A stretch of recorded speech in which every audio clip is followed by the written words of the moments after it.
It was Saturday morning. The clock read 8:10. Emily lay motionless in her bed, staring at the ceiling. The curtains were drawn, but the faint sunlight from outside illuminated the corners of the room. She reached for her phone and opened it. A message from Lisa appeared in the group chat. "We're doing it tonight." Beneath it was Emma's reply. "Anyone who's scared can leave now." Suddenly, a knot formed in Emily's stomach. Last night, Lisa and Emma had talked as if it was a joke, but this message felt different. They were meeting at 11:45 p.m. in the basement of the old house. Emily could sense the seriousness, though part of her still hoped it was just another prank. As the day went on, the thought of it consumed her. She knew it was a terrible idea, but she couldn't back out.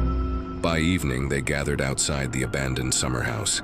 The building was run down, the windows cracked, the walls overgrown with moss, and the air was cold.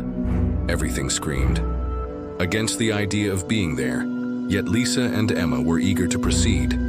They opened the basement door. It was dark, the air thick with the smell of dampness.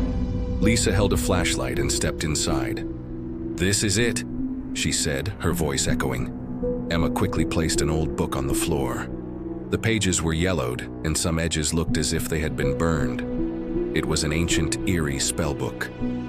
"We only need to say the name," Emma said, grinning.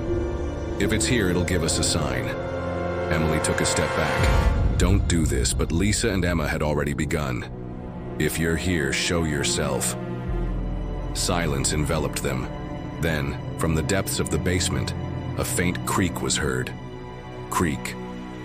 "Creak, creak," Emily shuddered.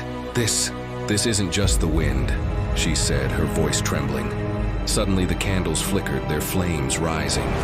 The shadows on the walls began to move. And then, a deep breath. A whisper echoed, the voice of a woman. Yet it sounded as though it had come from centuries ago. "You called me." At that moment, a black silhouette emerged from the dark corner of the basement.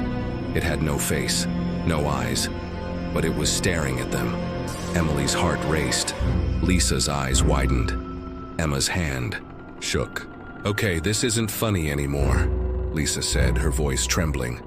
And then, in that instant, Emily realized something. This was the moment. This was when it all began. The answer had come from the voice they had awakened.